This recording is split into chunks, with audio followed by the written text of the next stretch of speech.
Hello, students. Today we begin our exploration of one of the most influential poems of the 20th century, T.S. Eliot's The Wasteland. Published in 1922, this poem didn't simply reflect the modern world, it reshaped modern poetry itself.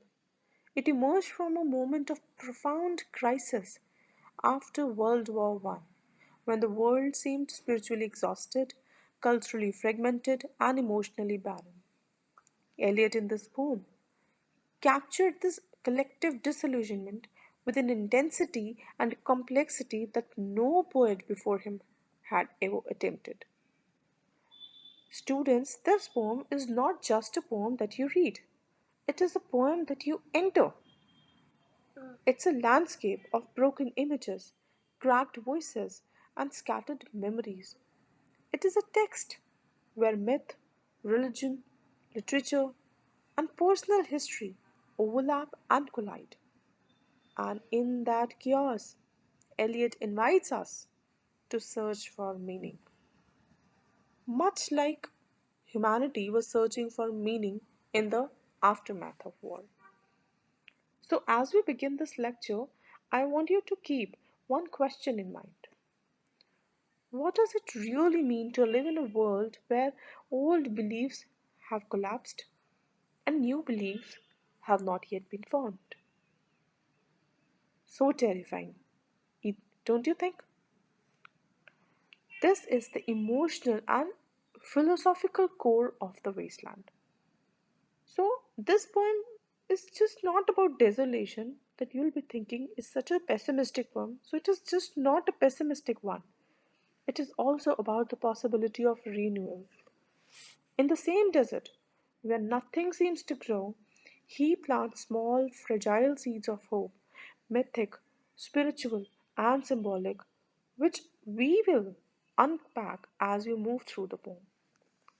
So, by the end of this session, you'll understand why this work became the defining text of modernism, why it still feels uncannily contemporary, and how Eliot uses fragmentation not to confuse us, but to represent the fractured consciousness of the modern age. So let us step into this wasteland, its voices, its ruins, and its symbols, and begin uncovering the multiple layers that make it a masterpiece of world literature. So, students, before we begin reading the poem in detail, it's important to understand its structure. The wasteland is divided into five major sections, each offering a different lens on the desolation of the modern world. You may think of them as five fragmented scenes or five voices that together form the emotional and intellectual landscape of the poem. So, let me briefly introduce each of them. The first section is the burial of the dead. This opening section sets the tone of the entire poem.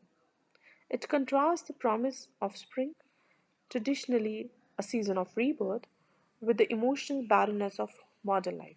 So here, Eliot presents fragmented voices, a nostalgic aristocratic woman, a clairvoyant fortune teller, and the ghost like figure on London Bridge. The mood in this poem or this section of the poem is one of confusion, disconnection, and spiritual drought. And students, when you'll be reading this poem, then you'll see that so many, subparts of this section, they are not really connected to each other. But when we read them as a whole, then we can sense that confusion, that disconnection, which Eliot really wanted the readers to feel. The second section is a game of chess. Now, this section shifts to the private and more domestic sphere. Through two contrasting scenes, one luxurious, one ordinary, he shows how even intimate human relationships have lost meaning. The conversations are tense, fragmented, and even banal. Means like you will feel that that these characters in that section, they are conversing with each other, but no one is really talking to anyone, no one is really listening.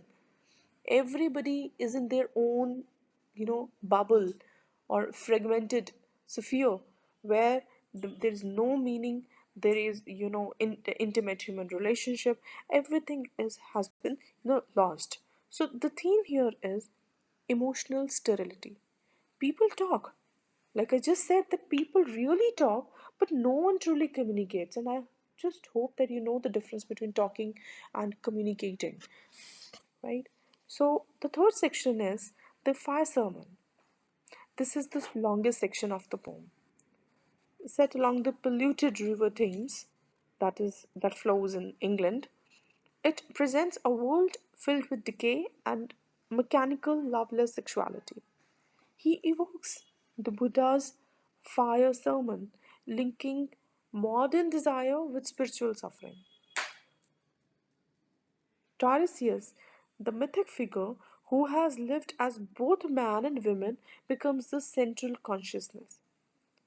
Actually, this section shows the collapse of moral, physical, and spiritual purity.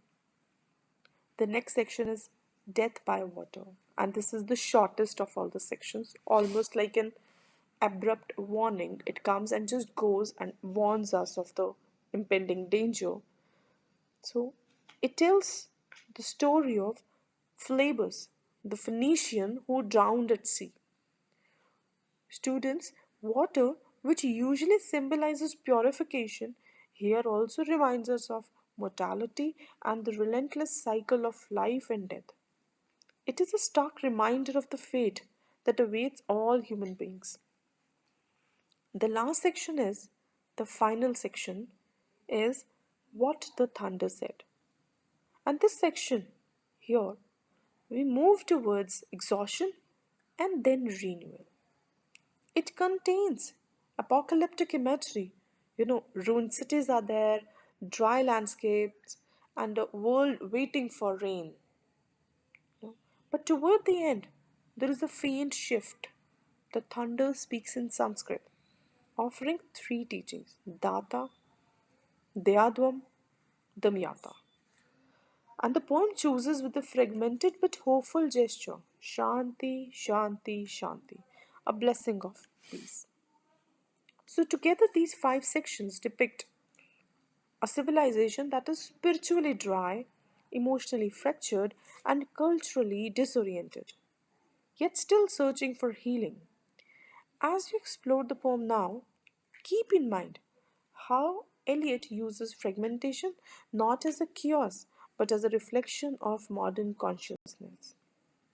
And students, I want you to keep that question again in your mind, that what will happen if you are forced to live in a world where old beliefs have collapsed and new ones have not yet been formed?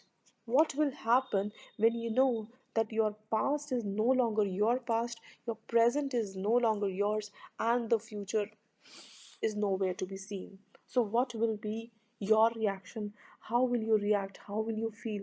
That is the question, that is the feeling I am actually leaving you with. Students, before the poem officially begins, Eliot gives us a short but a very powerful epigraph that actually beautifully summarizes or beautifully warns us of the impending uncertainty or chaos or frustration that is there in the poem. So this epigraph is taken from the Styricon, a Latin work by the Roman writer Petronius. In this epigraph, a character named the Sibyl of Cumae appears. She is a prophetess who wanted some kind of a blessing from the god, and then she was blessed with immortality, but she forgot to ask for eternal youth. So this epigraph is presented as a brief conversation. In the slide you can clearly see the Latin version of that, and I have given you the English translation of that Latin conversation, that small conversation that is written there.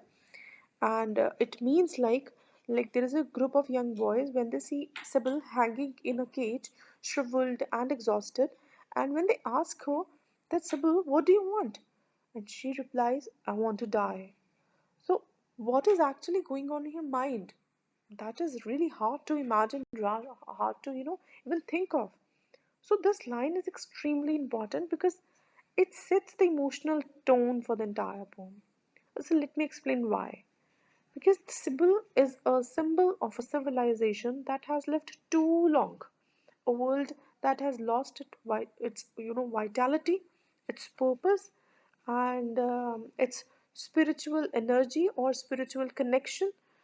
She wanted eternal life, but she forgot to ask for eternal youth. So she continues to exist endlessly, painfully, without any meaning.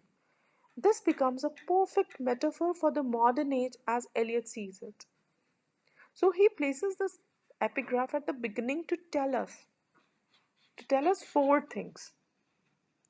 Primarily four things. The first is that the poem will deal with exhaustion, not growth. You won't see that there is any growth in the poem. Rather, there is some kind of stagnancy is there, right? The second is survival without renewal is a curse. Then modern society, that's the third point, is the modern society is like the Sibyl, alive but lifeless. And the last one is knowledge, prophecy, and desire. They mean little when your soul, when your inner, when you are not peace with your own self, when your soul is dry. So this epigraph also introduces the major theme of the wasteland. Now, what is that? And it does ask this question that what happens when people and cultures continue to function on the outside but feel spiritually dead on the inside. So, in just a few lines, Eliot, you know, very skillfully, meticulously, he prepares us for a landscape of despair, fragmentation, and cultural decay. A world that is waiting for a renewal but no longer knows how to achieve it.